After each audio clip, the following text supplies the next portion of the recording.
بسم اللہ الرحمن الرحیم۔ شروع اللہ کے نام سے جو بڑا مہربان نہایت رحم والا ہے۔ السلام علیکم۔ ایک بار یہودیوں نے سوچا حضرت علی رضی اللہ تعالیٰ عنہ سے سوال کیا جائے کہ حضرت علی سوچ میں پڑ جائیں۔ یہودی سوچنے لگے کہ ایسا بندہ کہاں سے ملے گا جو حضرت علی رضی اللہ تعالیٰ عنہ سے ایسا سوال کرے۔ یہودیوں نے ایسا بندہ ڈھونڈنا شروع کر دیا۔ ڈھونڈتے ڈھونڈتے کافی عرصے بعد ایک ایسے یہودی عالم کے پاس گئے جو 70 سال سے ایک غار میں رہ رہا تھا۔ وہ یہودی انتہائی بوڑھا اور کمزور ہو چکا تھا۔ اس کی اتنی ریاضت تھی کہ وہ غیب کی چیزوں کو بھی دیکھ سکتا تھا۔ وہ یہودی اس یہودی عالم کو لے کر کوفہ آ گئے۔ حضرت علی رضی اللہ تعالیٰ عنہ مسجد میں تشریف فرما تھے۔ یہودی عالم کو مسجد سے باہر تیار کر کے مسجد کے اندر بھیجا گیا۔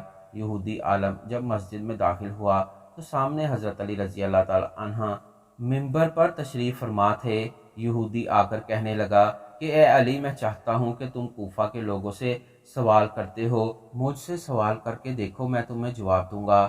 حضرت علی رضی اللہ تعالیٰ عنہ آگے سے کہنے لگے، میرا مقابلہ اکیلا تو ہی کرے گا یا جو تجھے لے کر آئے ہیں وہ بھی تیرا ساتھ دیں گے؟ یہودی عالم کہنے لگا، اے علی، میں آ گیا ہوں، تو میرا مقابلہ کر، مجھے کسی اور کی ضرورت نہیں ہے۔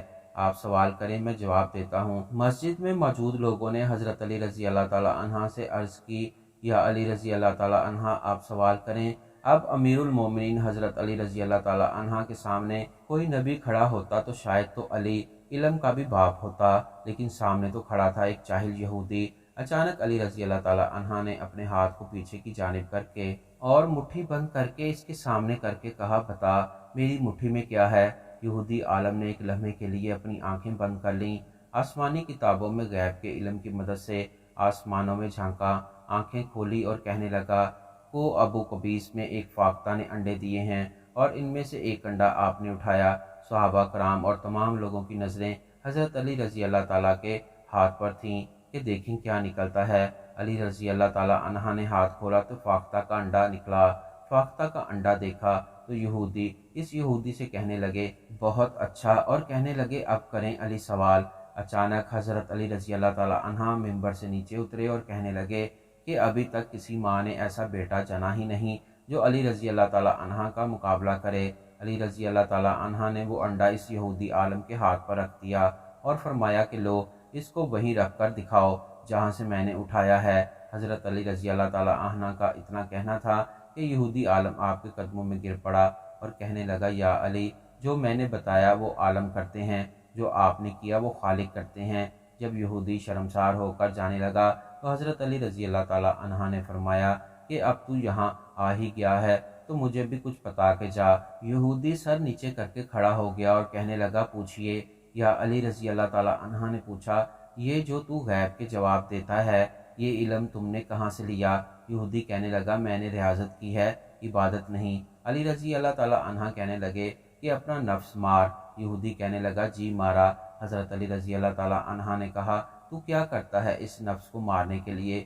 یہودی کہنے لگا، میرا نفس مجھے جس کام کو کرنے کے لیے کہتا ہے میں وہ نہیں کرتا، جس سے وہ روکتا ہے اسے میں کرتا ہوں، کہ میں غیب کی چیزوں سے واقف ہو گیا ہوں۔ حضرت علی رضی اللہ تعالیٰ عنہ نے فرمایا، اچھا تیرا نفس جو تجھے کہے وہ تو نہیں کرے گا؟ یہودی کہنے لگا، بالکل نہیں کروں گا۔ علی رضی اللہ تعالیٰ عنہ نے کہا، تیرا نفس کیا کہتا ہے تیرے مسلمان ہونے کے لیے؟ یہودی کہنے لگا، میرا نفس کہتا ہے کہ مسلمان نہ ہو۔ علی رضی اللہ تعالیٰ عنہ کہنے لگے، پھر مسلمان ہو۔ اگر تیرا نفس کہتا ہے کہ مسلمان نہ ہو تو پھر تو ہو، کیونکہ تو کہتا ہے تیرا نفس جس کام سے تجھے روکتا ہے تو وہی کرتا ہے۔ یہودی حضرت علی رضی اللہ تعالیٰ عنہ کے قدموں میں گرا اور پھر کہنے لگا، تو نفس کیسے واقف ہے؟ حضرت علی رضی اللہ تعالیٰ عنہ نے سینے پر ہاتھ مار کر کہا، میں نفس سے واقف ہوں۔